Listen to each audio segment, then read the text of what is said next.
Louise, for those of you who do not know Louise Amelia Phelps is an artist, writer, and maker.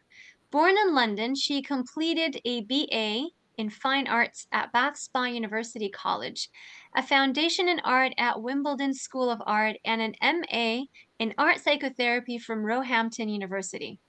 Her work has been exhibited in London, Cairo, New York, and San Francisco. She has written for journals, and her poetic prose has been published in anthologies for adults and children, most recently in Dark Mountain. Her work draws on the poetics of sign, symbol, plants, and place. It is grounded in the interface between inner and outer perceptions of our world and the movements they convey. Studying seasonal processes for 24 years through the ancient wheel of wisdom, combined with sacred landwalking studies, has led her to an expanded experience of creativity that occurs when we actively extend awareness to include the processes of earth that form the materials of our lives and invite them in. Plants are partners in creating color. She explores this in her evolving eco-poetic research. We are not just working with materials, but with threads of life that do not end. And tonight, Louise will read poetry and prose from her work around the idea how in winter you could say that we are more limited by the frost, flood, and freeze, but our wings do not have to be clipped.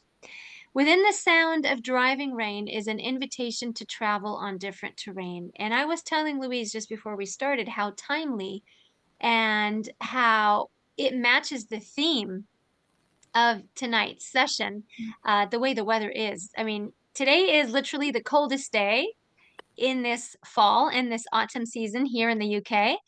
And yes, we are all turning more hearthwards, and it's lovely to be spending an evening talking all about this and hearing lots of wonderful verse around this whole idea of turning inwards and lots of beautiful eco poetry. So, without further ado, Louise, I'm going to hand it over to you and your wonderful poetry. Oh, thank you, Rula. It is really fabulous to be part of the Indelible Evenings, and it was a real honour just to be asked, because if you look at the collection of artists and poets that are built in the Indelible YouTube channel, it is quite a remarkable, and that resource itself will see you through the whole winter with an episode every day. So thank you for being here. I saw Rula and a couple of you I see at the Alchemy conference recently, and it was really fabulous to gather together. And there was a poet there, and I just really liked the poet Leah Larwood, who was there, and it showed me the how good you are, Rula, really drawing together and seeing quickly what people have to offer, and then inviting them into situations that you wouldn't ordinarily be in. So thanks for having me, and for that wonderful introduction as well. So yeah, that's me, and I'm going to be talking about travelling hearthwards. And today I've been here all day and watching the snow falling out of the window, which we haven't seen in nearly 2 years. And it was so perfect because it's the 19th of November, and it's kind of halfway between like Samhain celebrations at the end of October that we have and other cultures celebrate as well, and then the Christmas solstice midwinter festivities. So we're like halfway between those points. So on one hand we've got the leaves, they're still falling on the trees, we've still got those beautiful colours, and then on the other hand the car is full of snow, frosted snowflakes, and all of that beauty is happening. So and that's what I'm going to be talking about today in Travelling Hearthwards. We're going to start talking a bit about my perspective and what has formed that initially. And then we're going to go into the hearth, like what that is. So we'll go down into the stone, the foundation stone of the hearth, and see what's happening there at the earth level, and then we'll go into the night time and see how we can look at the darkness and revision what that means for us to give us a better time over the winter. So yeah, my bio, you heard about sacred land walking and the ancient wheel of wisdom that I started in about 1998. So that's every festival of the wheel of the year, 8 points that I have celebrated since 1998. So for me, it's like 24, 25 years. But my friend and teacher in all of that is also among the audience, Lady. So it's fantastic she's here as well. She's been working and developing this system of working with what the land is offering us up freely and abundantly, I think for over 40 years, if she would like to say. So yeah, so she's there. It's great to have her. So when I did begin, I was always looking for someone or somehow I could learn the festivals of the year that we'd lost, and it took a long time to find the right teacher. And when it did arise and I had the opportunity, I was in the Sinai desert in Egypt, the little bridgy bit of land between Africa and the Middle East. And I was really excited. I knew it was the right place, and I was like, wow, what are we gonna, there's gonna be some great books to read about this. I can't wait to get stuck in. It's gonna be great. I can't wait to hear what they are. And then I heard, there are no books. There's no books. And I was like, what? There's no books. And it was like, nope. And it was like, you are the book. So that was a different perspective than I was expecting, but it was that was the learning. No reading, no books. It was just going out, and I can describe that is it's like going out into the rain without a raincoat, to feel the rain on your skin, as Natasha Bedingfield said in that song. So that was the learning, just booted out into the landscape. What do you find? And it was a challenge. It's challenging and rewarding as well, but it builds a real an extra sense that it wakens or pushes you into that extra senses that we all have to experience the world around us and what we call nature. But when you spend time with that, realize that word is just dissolves. It dissolves, and it's actually something else that is much larger that we don't quite have words or language for, although we can try. So if you have a chance to learn from her or be in conversation, it's quite a unique experience. LadyColleenHeller.com. So I'm going to read the first story. I'm going to read the poem that relates to that. It's called An Old Sense. And this was published last year in The Dark Mountain, issue 24. And that was a real high point for me last year to be included in that, which is a really meaty and weighty journal that are doing some really great work to language what is so far unlanguageable. So here it is, An Old Sense. There is an old sense, a very old one that was so strong it could carry you over an entire ocean and bring the stars to earth. There is an old sense that dwelt as a layer of aliveness around us. This sense had no name, but was salmon and bear and wolf and bird. It lay over us like sealskin, alive to the texture of air. There was an old sense that fanned the lights in our eyes till they shone like embers, and the fuel for this was challenge, was peril, was need, and the fuel for this was beauty, was wonder, was light. There was an old sense that knew to the heart of things and bent not even to time. Long ago it was hoped that if it was forgotten it would go away, but this is no stray. this sense had the strength of an ocean bed and the patience of a mountain waiting there to rise. And they do rise. They do rise. So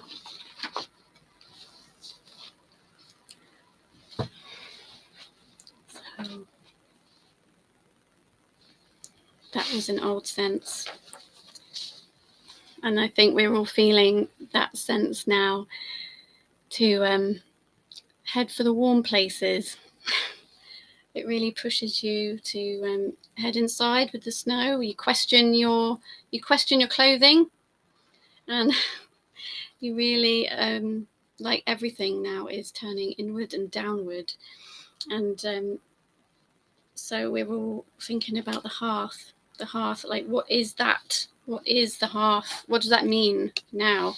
It's like houses in lots of cultures historically, they were built around the fireplace. And but now, what do we have? The houses are like, I live in a Victorian terrace.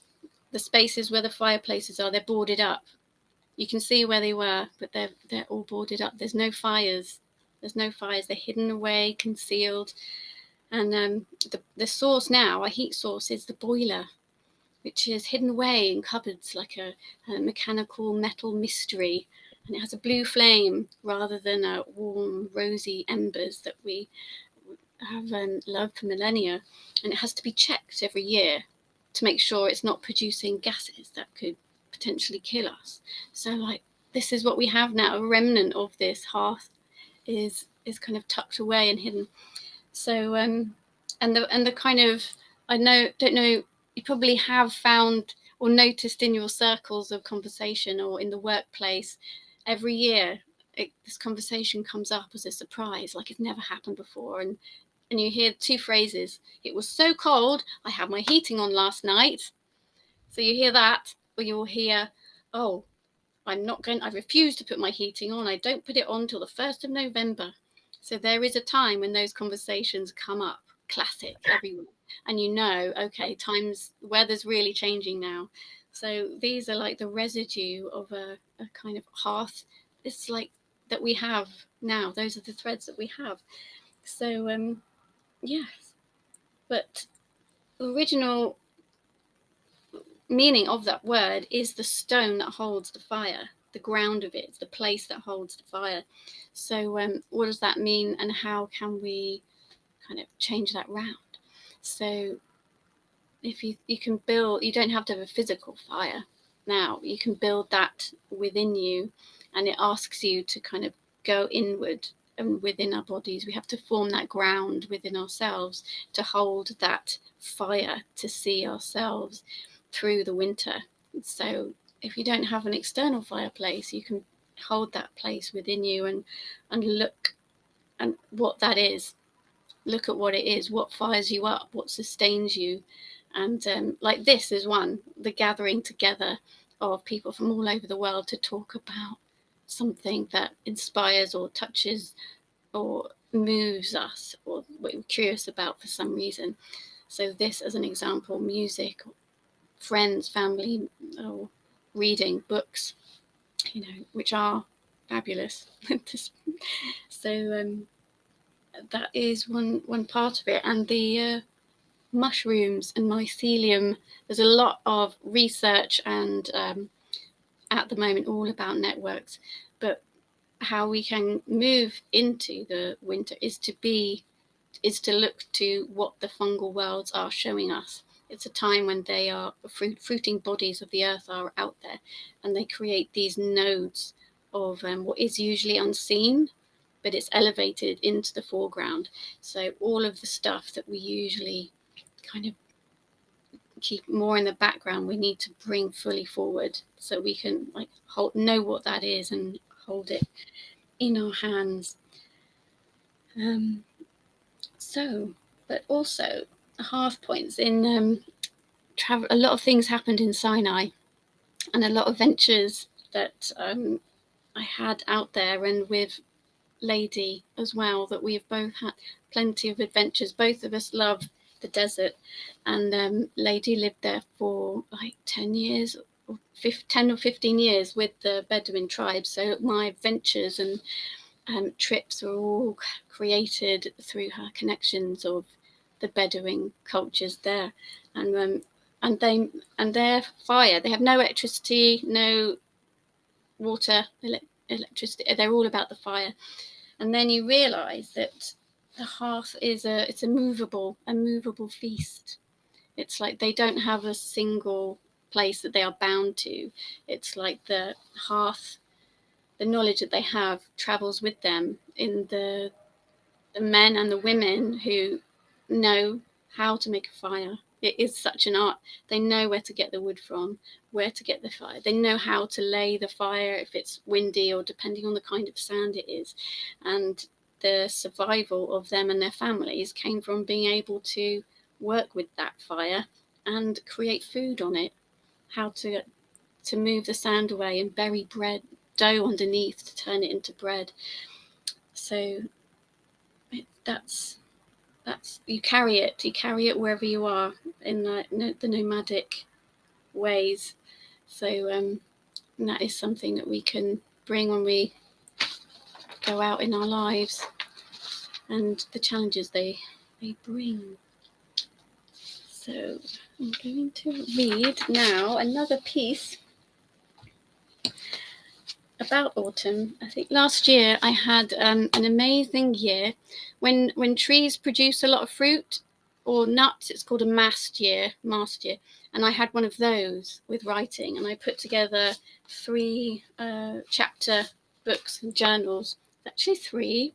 So I'll be dipping in and out of these as we go along, and as the bio covered, there's so much in talking about this. I could realise there's just so many things to bring in. So there's creativity, arts, craft, materials, and the seasonal celebrations and sacred land walking. And there was so much to bring in. So the writing will touch on those different themes as it goes along. So I'm going to read a bit about autumn, and then I'll go to the second one. So this is some prose I did in this one,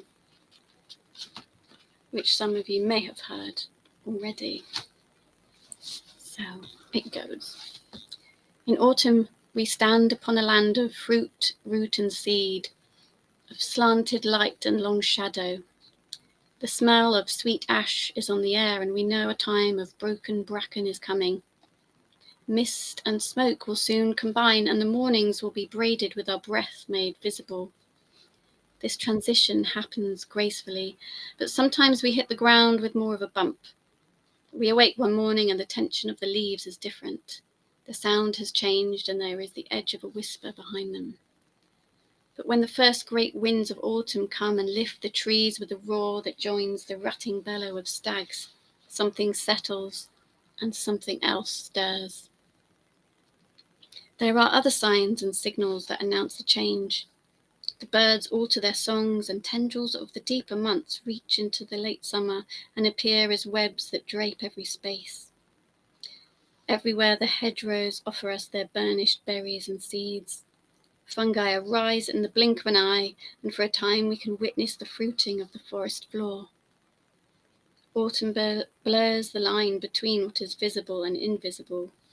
This is a theme that arises in many facets. The potential in the months to come ask us to sharpen our vision. We can see deeply and perhaps bring back something of value. When autumn comes, the edges of everything change. At the equinox, there is a tentative balance of curious coolness and warmth before everything is suddenly on fire. The land is alight with the acidic burn of toxins pushed into the leaves for release.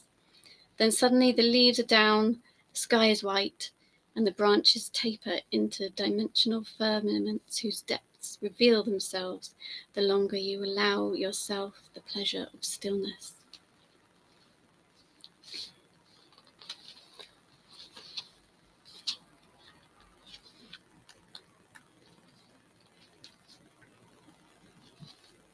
This one is more about plants.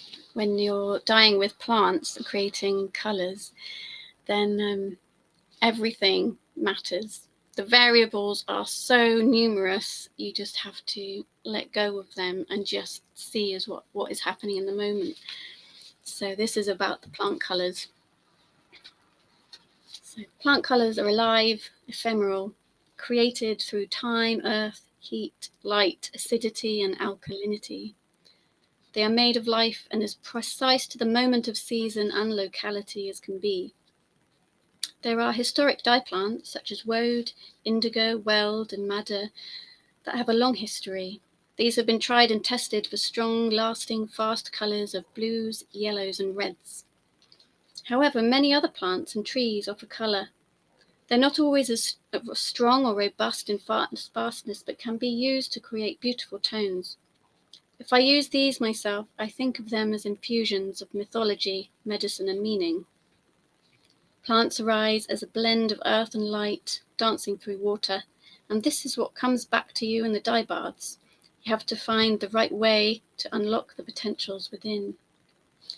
Listening to what arose in the dye baths deepened the crafting experience in a way I had not found before. It was utterly different to traditional painting materials. These liquids were alive. To bring out the colour, I had to step into them. Some will yield easily, some not at all, and some you have to be charmed by. But for all of them, I had to listen respectfully and let them be what they were trying to be. Plants are dancing partners, and some, like madder, can take a lifetime to understand.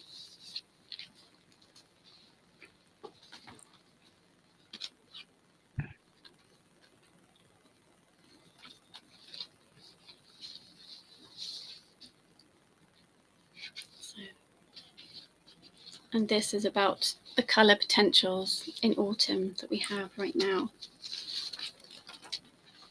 At the threshold of autumn, the yarns spun and dyed in the warmer months are now draping the house. The spectrum of the year lies before me, and I get to choose what to combine. Summer can infuse September, but there is a change, and at the harvest moon of this month, I opened the loom. It was like unfolding a wing, and now the strings lie ready to sing. I glide above them as the days shift. There is no need to rush. As the trees and plants wane, their resonance in the yarns magnifies. Tones and forms will combine in time, and I'm waiting for their songs to start. The colour offerings from the wild have also shifted. I have jars of steeping oak galls, the darkness of tannins slowly seeping out like night glowing in a jar. Late summer leaves offer a different range of colour than spring ones and are interesting to work with, as well as the buried ends of tree tips like hawthorn. Madder roots soak in muslin pouches and jars. I have staggered that a week apart to observe the colours releasing at different stages. Within these swim the colour of copper, auburn and rust, and beneath all these red. But the reds you have to work for. Some plants, I feel, ask more of you. You have to show them dedication and pay them with attention. Mushrooms, of course, have to be acknowledged as the ultimate seasonal colour source. I have not yet entered that world to speak from the experience of using them. Colours from fungi require respect, space, time, concentration, and separate workspaces. The colour results of fungi, however, equal the dynamism and curiosity of their subterranean lives. Vibrant purples, ruby reds, and all the shades in between. Some with the potential to fluoresce under ultraviolet light. It's remarkable.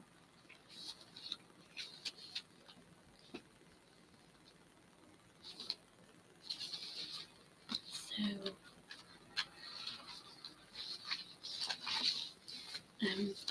this that I'm reading from, I made last year, and it looks at the dye plant of madder root, and iron as they come up in the process of colouring yarns.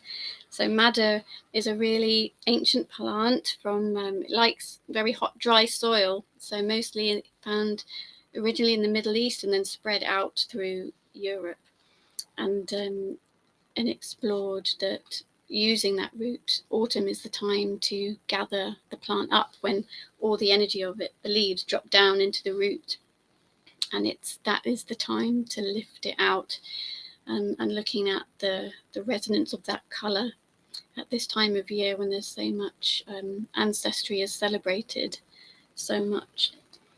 And I also looked at iron, and iron is a really key, for me, it has a lot to say at autumn, especially in terms of returning and that heavy sinking that iron can do, and the drawing down at the earth you can feel it. You just suddenly, you want to slow down and stay in. So here we go. And it isn't surprising, actually, when you realise how much iron we have in our body. So this is about iron. In dyeing, iron is used as a mordant to create a strong chemical bond between the molecules of the fibre and the dye material. It is essential to allow the colour to stay true and withstand the test of time and light. Dipping the yarns into an iron solution after the dyeing as a modifier can change the colour further.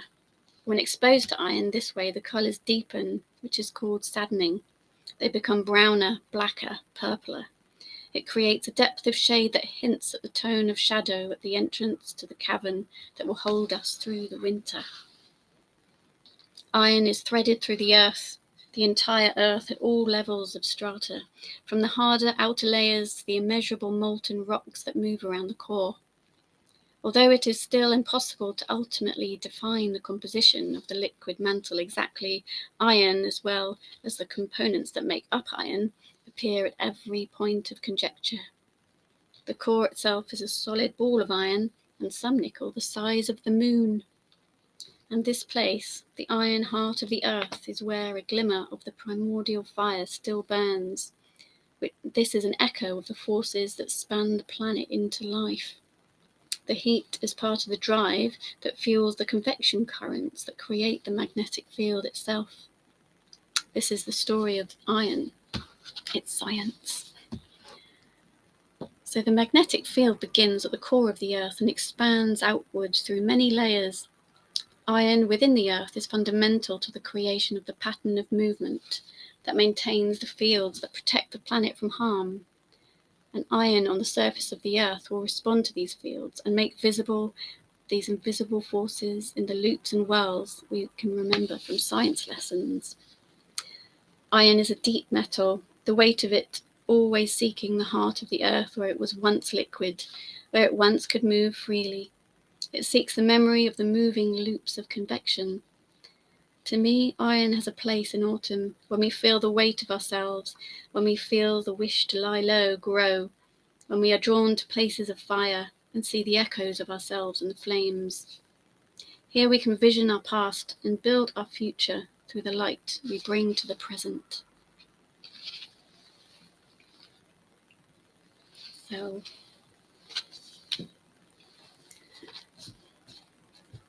that's iron.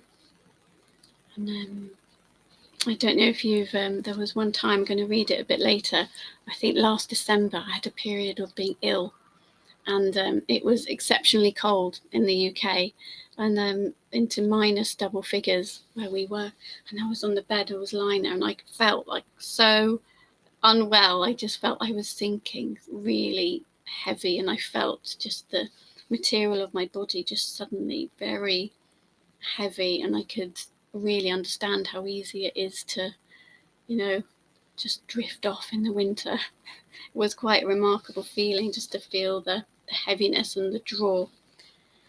So yeah, and so madder is a root, and in autumn roots do come up. It's quite a triggering time, autumn and winter. It triggers a lot of issues, and roots sometimes can come up as well. And I've personally, in my journey, kind of thought a lot about my roots, and it's been something I've thought about for a long time. And and kind of enjoyed the freedom of travel a lot, and just had that tension within me of being rooted and what that means, and then being free and what does that mean.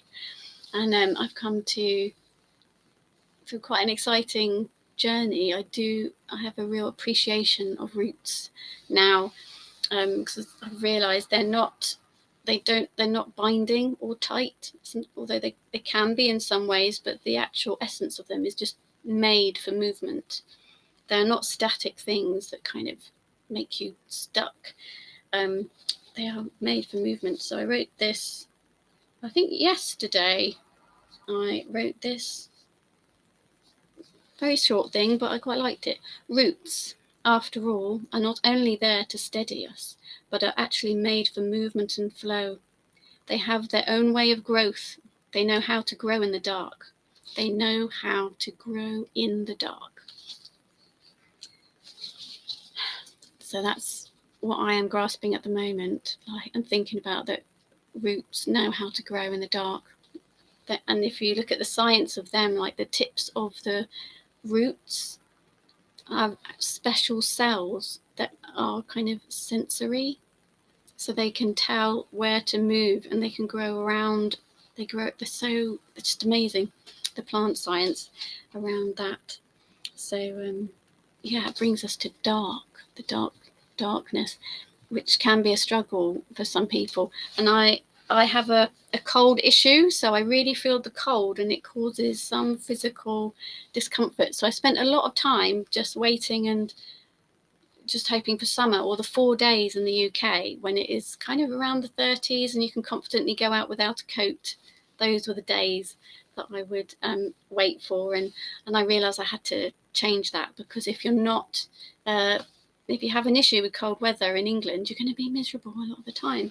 So I have spent a lot of time with that, and the ancient wheel of wisdom really just changed that up completely, just really going into the time and experiencing it in different ways of what it can be. And then if it's not so long, winter solstice to Imbolc, it's kind of a shorter hop, and you can enjoy it a lot more. So the darkness now I really enjoy, really enjoy. And then I'm going to read a little bit about that and time, because when you are using dyes and plants, time is a factor. You get really used to working on an item or a process for days. The spinning takes hours, the dyeing takes hours, and the longer you leave it, the better effects that you have. So I wrote about night, and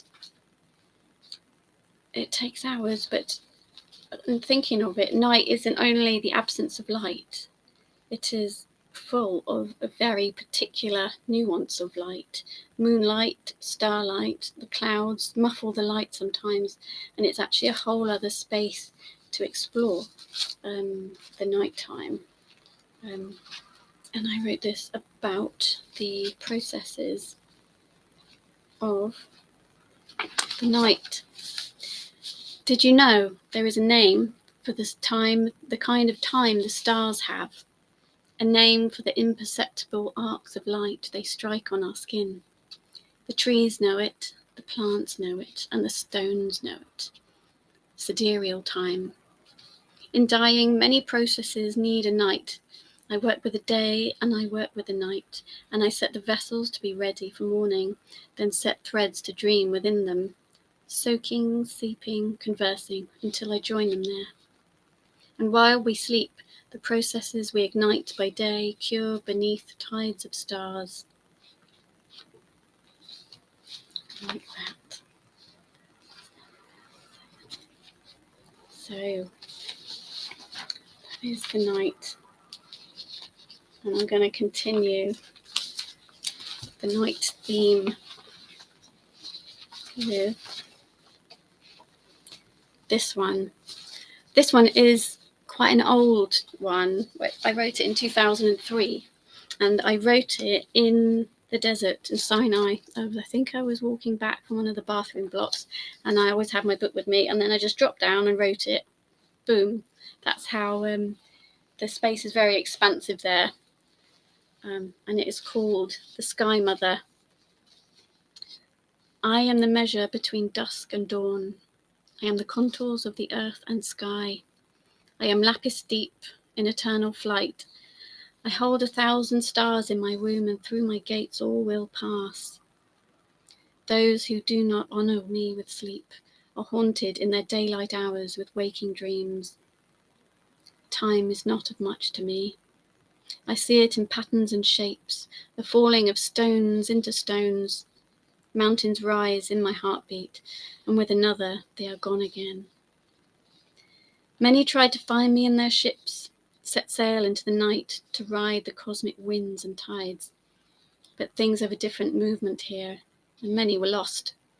Those who sailed before their time fell heavily, but those whose time was right fell like fruit from a tree, took healthy root, and seeded well. Stellar ships and vessels passed through my channels, and I know them all. They followed the path of the sun and dared to go where naught but immortal feet may tread. But there were those who remained and made their vessels strong of the earth, who honoured their tides and my passing with conscious dreaming. I was pleased to be their guide.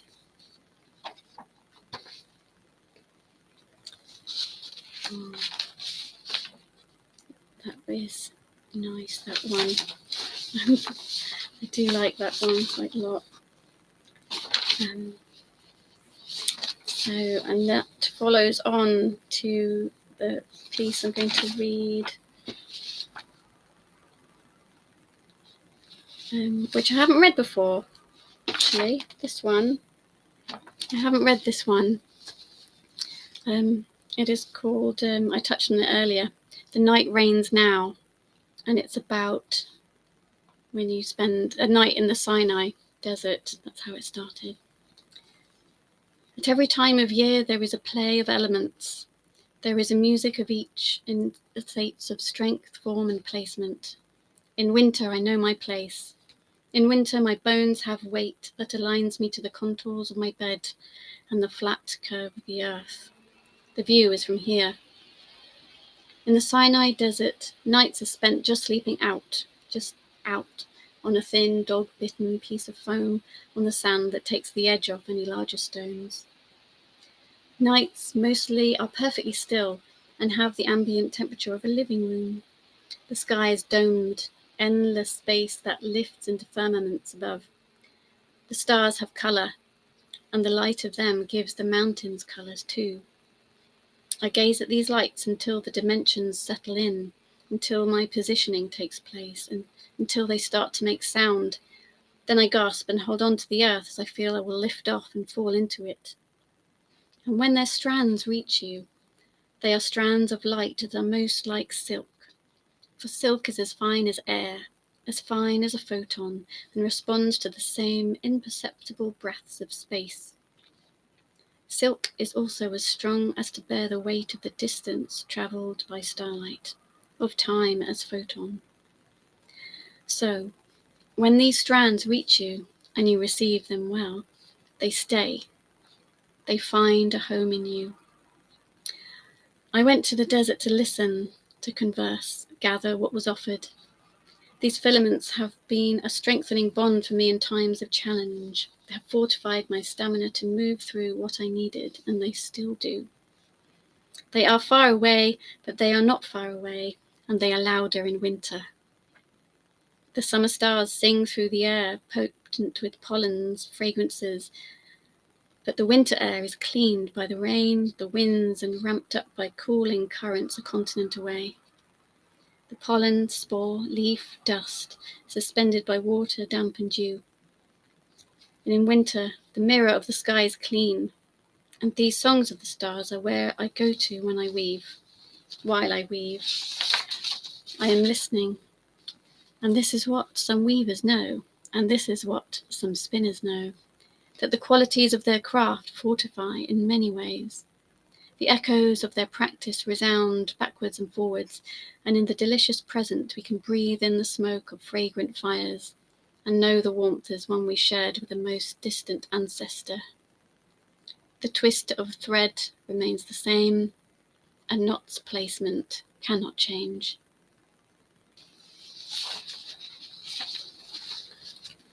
There we go.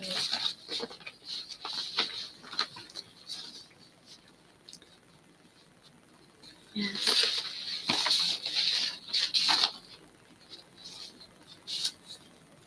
I have one more I could read, and then it could be time for a short break, perhaps. And then there's questions afterwards, I believe. So let me just find my paper. Right. I'm going to read. I'm going to read one short piece, and I'm going to end with one more about stones. And this is something I haven't read before, but it relates to the photon. So a lot of what I've written about has been about materials and really looking at colour, for example, and where it comes from, and like plants, for example, and how you create it and what makes a difference in the water. And then if you grow the plant and bring those elements in, it creates, and work with that, it creates this whole other experience of creativity that I had not found in all of the realms of art education that was possible. I'd done it all, but working slowly with pigments I'd made was something else that can really bring you to a wordless space, very helpful when you're trying to explain it, but a very transformative place that really locks you in to a feeling absolutely belonging, in a belonging state, undeniable, but an active one that you are a participant in, not one that you has a distance of a mental concept. It's like in the doing of it, you are locking that circle, completing the circle. It's kind of like the snake eating the tail, that symbol that came up at the alchemy conference quite a bit. It's just like the continuum of experiences that brings you something that's really quite wonderful. So looking at that, I then led me to looking at science and quantum biology.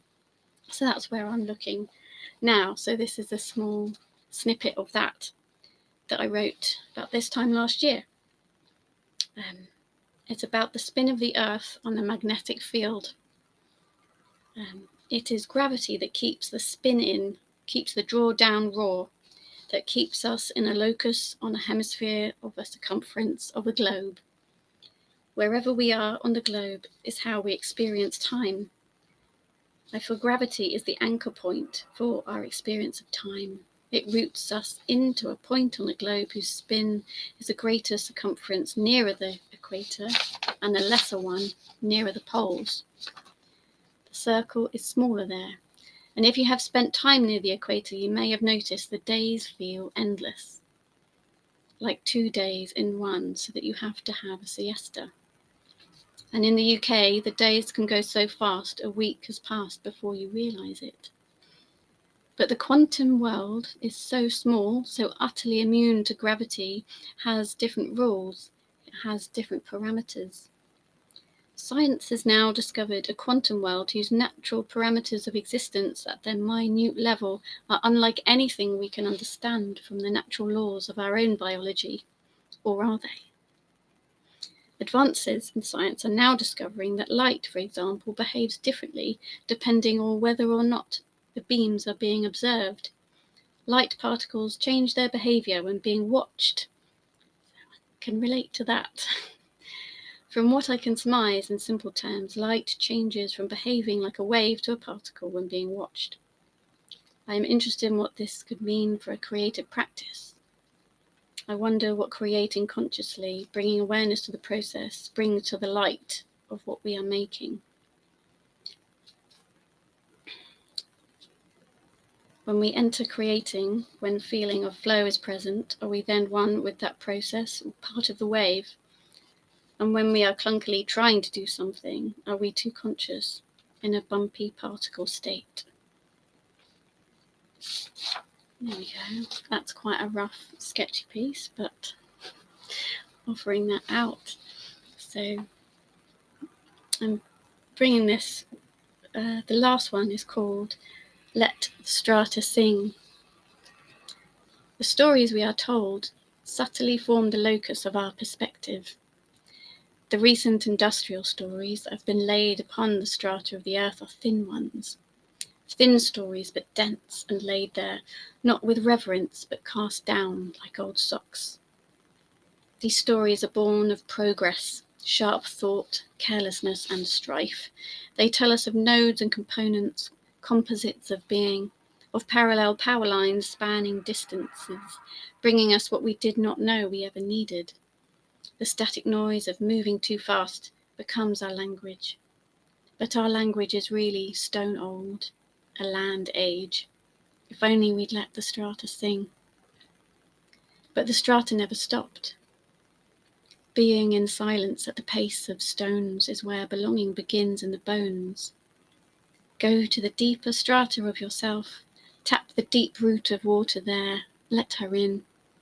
Nourish your underlayers, and there you will find the message never changed. For while you are looking the other way, our body is busy belonging. We are infused with the sky.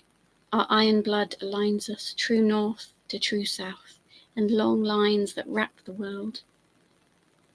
The stories that tell us otherwise can remain down, to soften like leaves in autumn, to let the new shoots through that say, do not forget that all air moves you, all water moves you. You are animate earth. In your hands reside the patterns of tree form and fern creep. Be animated by beauty, and may this feed the source of your spring.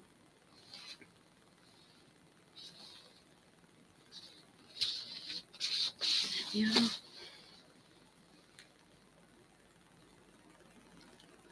Thank you for listening to those. I have so many more. I'm surrounded with paper. Some I lost, some got lost on the way.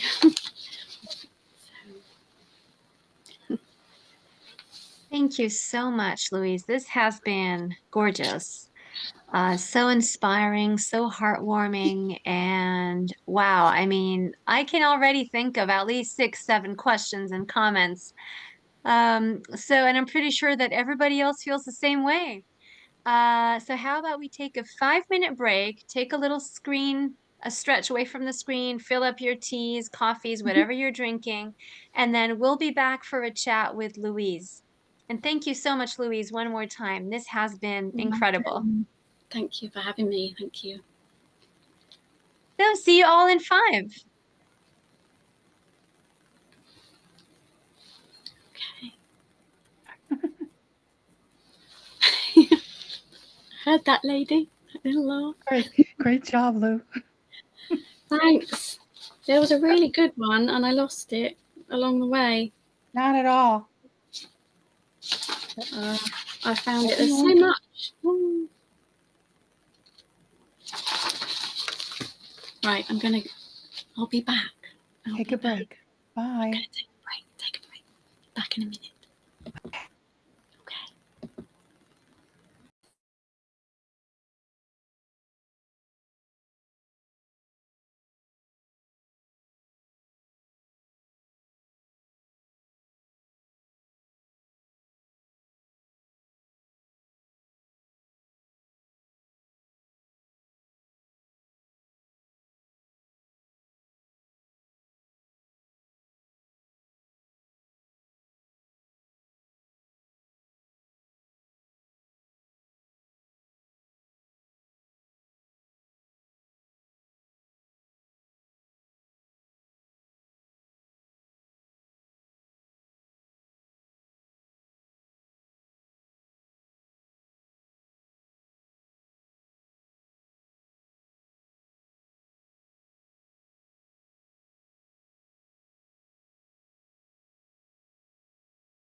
That was wonderful, Louise.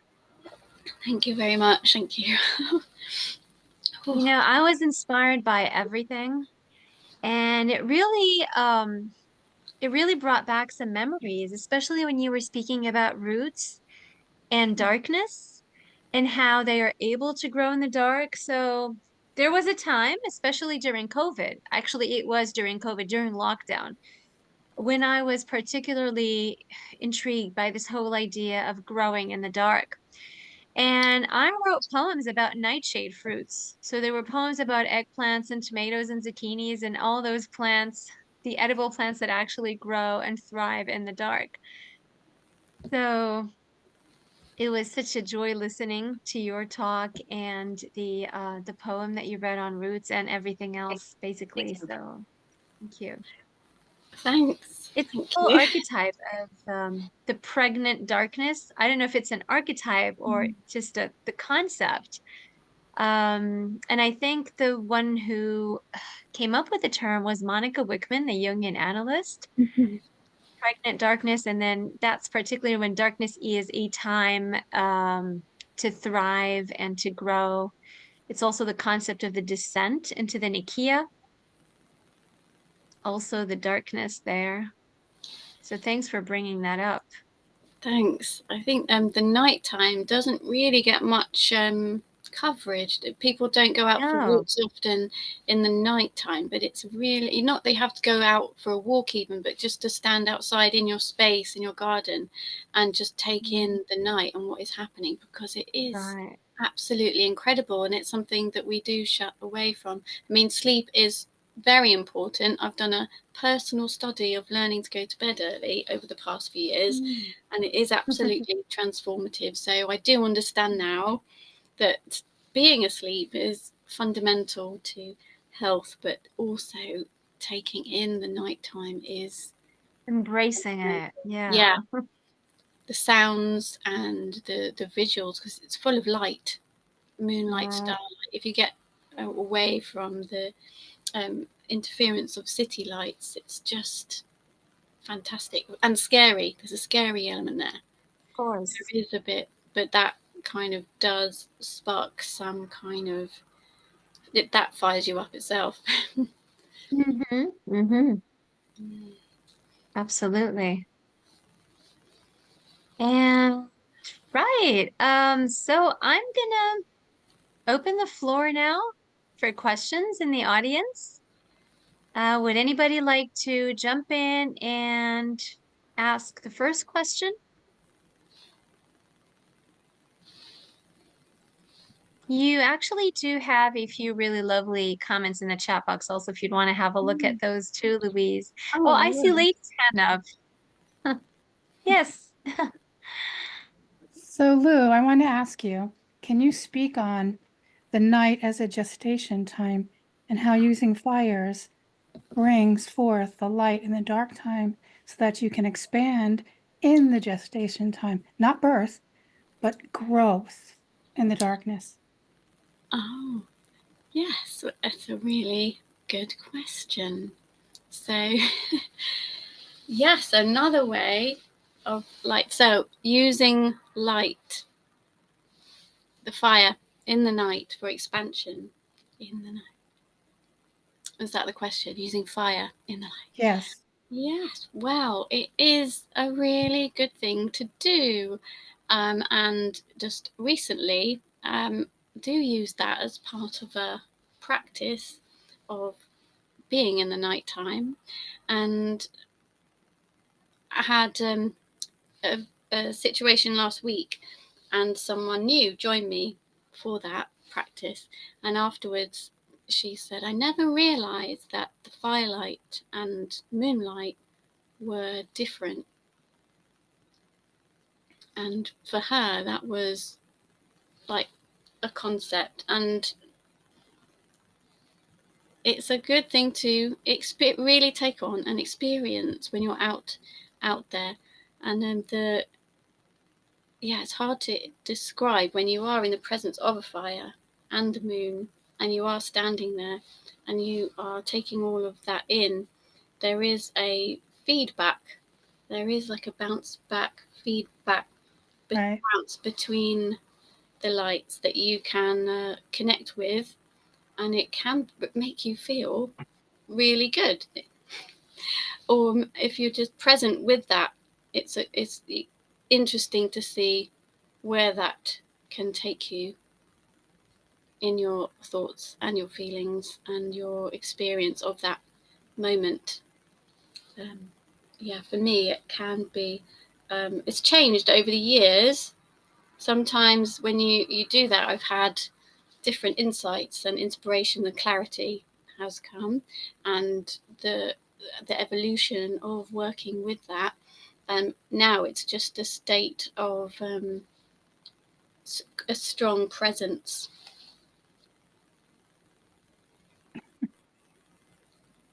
Yeah. I think a lot of people forget that you don't need to have a massive fire.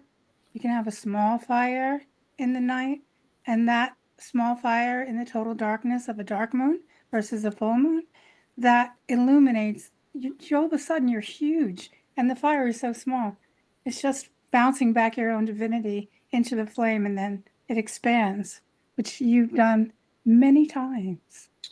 Yes, many times. So there is that, and I have noticed now over the many years that when I do that now, it's just, what is it? It is a state of it's being more like radially connected to that moment that you are standing in. Yeah. What would Thank you you. say? Would you have, what would you, Elle, would you say anything about that? I have so much to say, so let's go on to somebody else. I loved your poetry though tonight, Louise. Thank you. Beautiful. Thanks. Thank you so much, lady. And Louise, I wonder, is that Nick's hand I see? Right. Hi. I also want to say thank you, Louise, for bringing this evening. It's just been absolutely beautiful. And again, I'm really struck by how you inhabit this beautiful world of connection. It's so inspiring. And for those of us like me who often feel like I'm just dipping my toe in it, I wondered if you maybe had any, how do you say it, like inspiration for this time of year of maybe something simple we could do, like a ritual or to connect, something we could do to connect with what you've been speaking about tonight, that's sort of, yeah, that we could do simply, if that makes sense. Yeah. Oh, wow. I Join you. Yes, think of one thing, because we're between now Samhain and winter solstice coming up, but there are the 8 festival points, but as well there are those, well, when we grow up we know there's 4. You learn from a child, oh, spring, summer, autumn, winter, and then when you move into more awareness you realize the 8 traditional ones of many cultures. And then but also what I do anytime, any day, is just go out. It's like that radial feeling. There are, every day is a seasonal thing, and if you think of like putting on or putting those words down of spring, summer, autumn, winter, and just going out, like now, go out even in the night, stand outside and just open up your senses. What's going on? Ask yourself what's going on, because as like we carry that hearth point within us through the winter to kind of keep our fire burning. So it's with wherever you are, you can check in and connect wherever you are, even, well, not necessarily a supermarket, but even stepping out of the car, like those moments where you are, step out, open up your senses, ask yourself what's going on, what's happening, and then ask yourself again, and there'll be one layer of answers, and then wait, and then ask yourself again, find the next layer, and see what you find. And then winter solstice is coming up, and ancient wheel of wisdom will be rolling onwards, so will be doing a winter solstice celebration. Lady who's here is working with those, so that will be coming. If that makes sense for now. Yeah, No, thank you. Thank you very much. Thank you, Nick. And Louise, I see Gottfried has a question. Yeah, sorry, it's not actually a question, but in addition to what, I mean, thank you first for your wonderful, wonderful presentation. In addition to what you were just saying about the different festivals, I think it is rather important that today actually is the beginning of the age of Aquarius. It's something to do with Pluto, who has dipped in and out. That's why in the 60s people were singing this is the dawning of the age of Aquarius.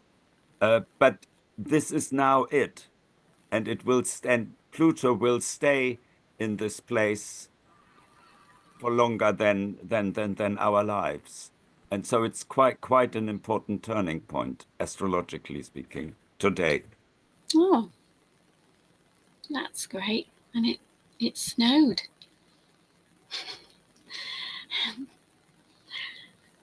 Thank you. Yeah. Thank you so much, Gottfried. Bernard.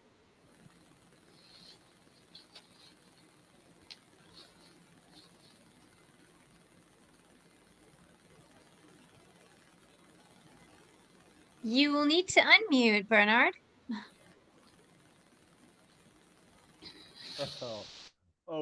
Louise, thank you ever so much. I felt that was just very, well, I actually felt your poetry. I didn't just hear it, but I felt it, and that's an extraordinary experience for me.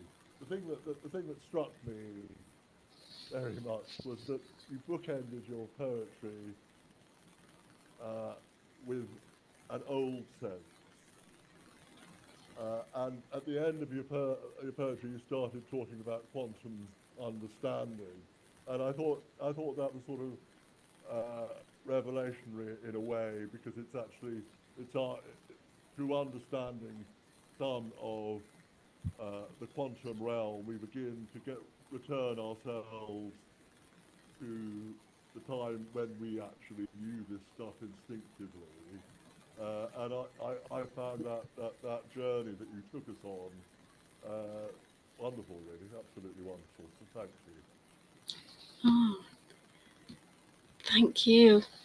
Thank you for hearing it. It's really fantastic, or an artist's like dream, to really read your work and have it kind of land in the way that you write it, with the layers that you do. So thank you.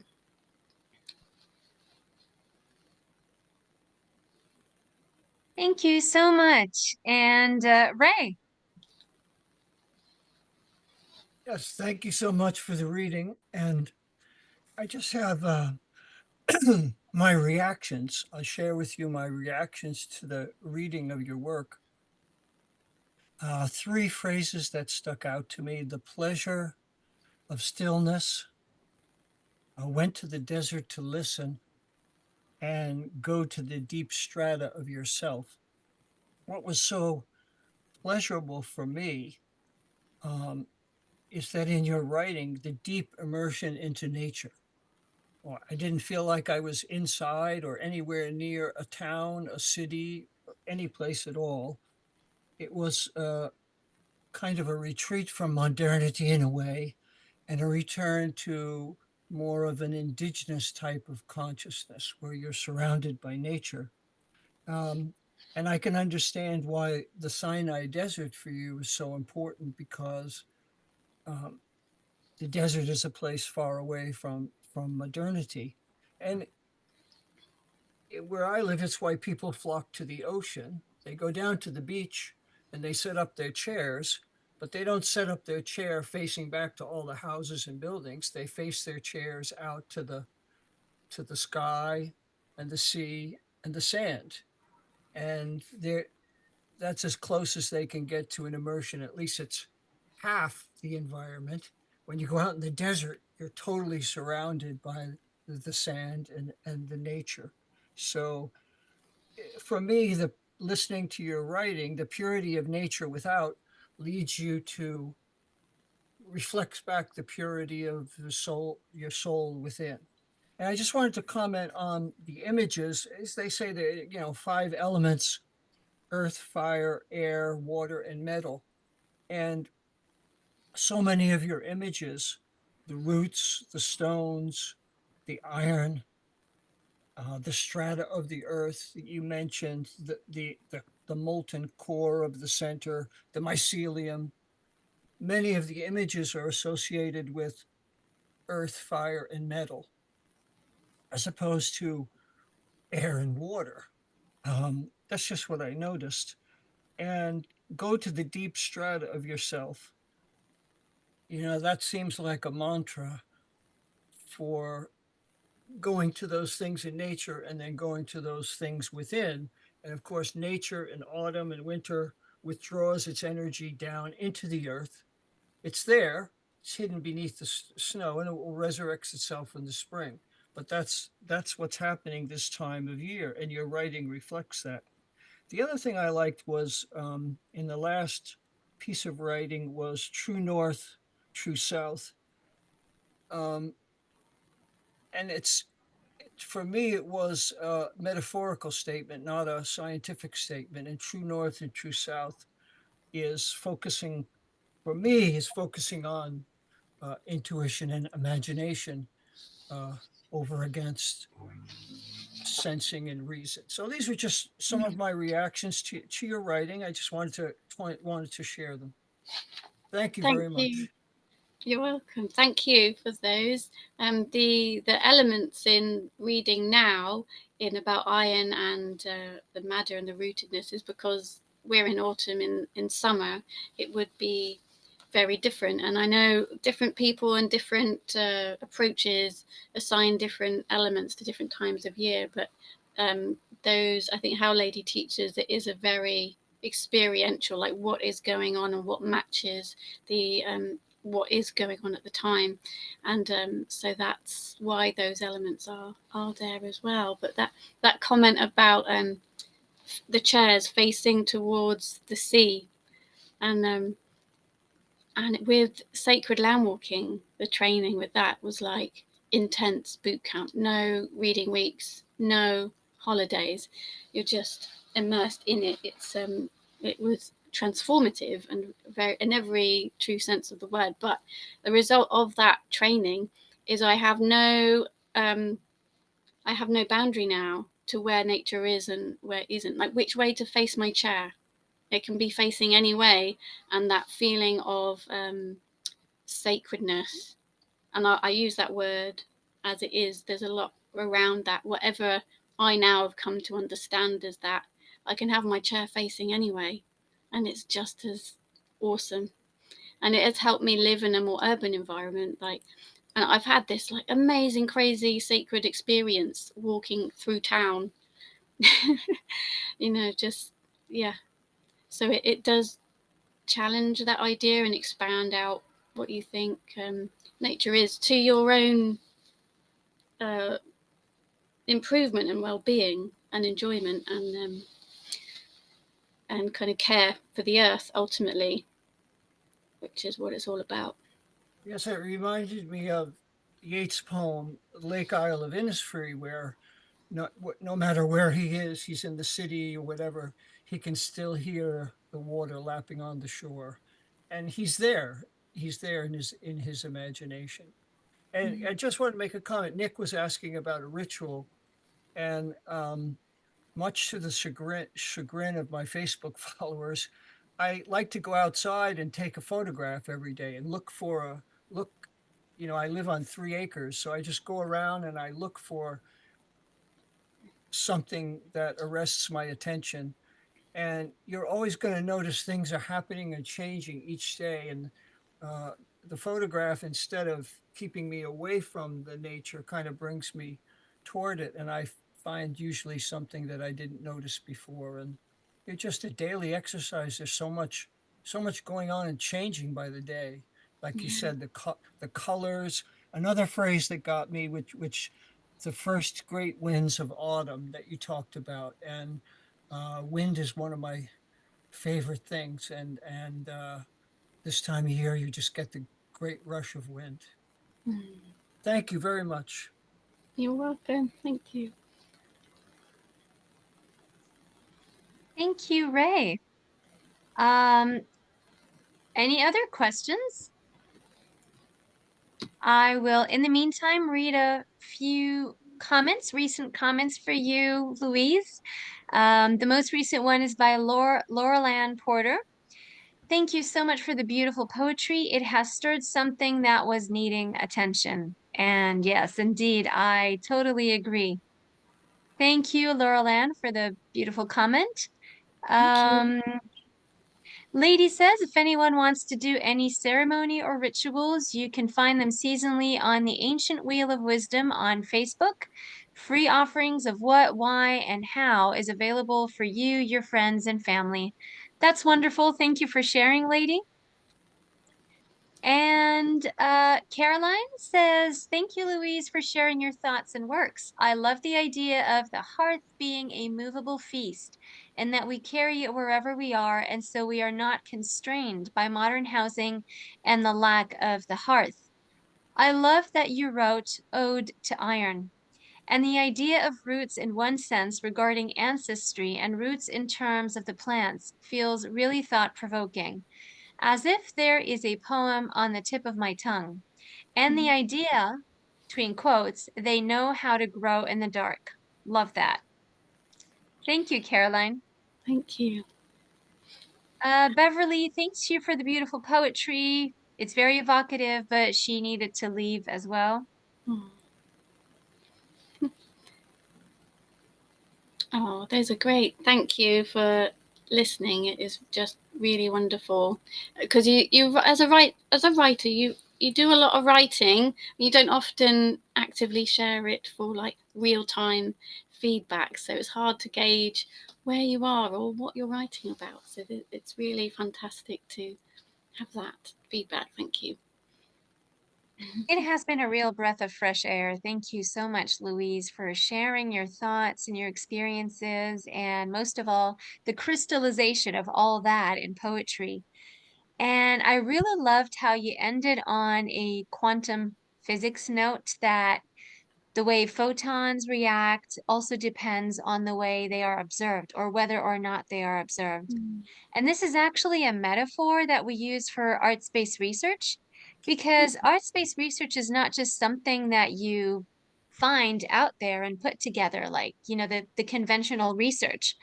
Your psyche, your own self, your own observation, and immersion in the process is what brings forth something new.